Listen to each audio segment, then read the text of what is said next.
Buonasera, per la discussione siamo a Roma, a Palazzo Brancaccio, per il lancio della discussione online e per il ritorno in edicola per la discussione anche cartacea. Siamo in compagnia dell'onorevole Gianfranco Rotondi. Allora, una grande festa, e lei che cosa ha pensato di questa iniziativa? Faccio i migliori auguri, io sono qui perché sono stato direttore della discussione, anzi sono uno, saluti a noi, dei due direttori emeriti ancora viventi, io e Clemente Mastella.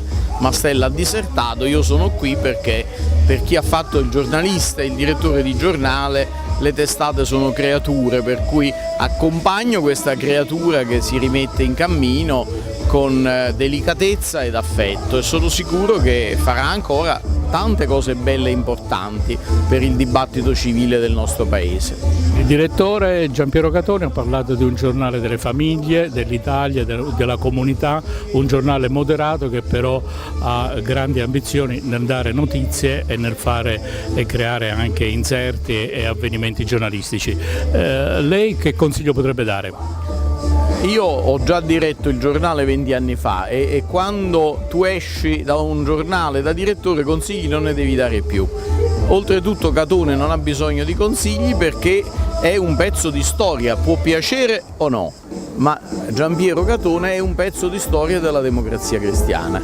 Quando i democristiani, parlo dei leader, parlo dei ministri, di quelli che hanno veramente comandato l'Italia, sono scappati a gambe levate di fronte ai debiti, di fronte alle inchieste, di fronte ai problemi della Democrazia Cristiana, Catone c'è stato, se ne è occupato, non a caso conduce ancora la discussione e quindi sono sicuro che non avrà bisogno di consigli.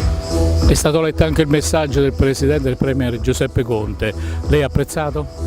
Io ho molta stima di Conte, è una delle sorprese positive di questo governo.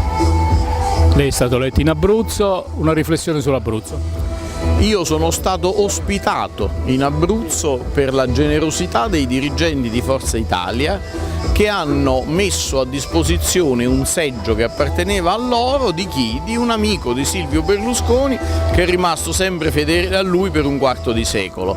Il mio impegno in Abruzzo sarà principalmente per favorire l'avvento di una nuova classe dirigente che prenda non solo il mio posto, che è poca roba, ma tutti i posti in palio nelle prossime elezioni in Abruzzo, perché io continuo a credere nel futuro del popolarismo, del centro e quindi anche di Forza Italia.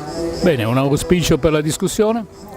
Che possa essere il portabandiera di questa nuova stagione del Partito Popolare Europeo, sempre d'accordo con il nostro grande presidente Silvio Berlusconi.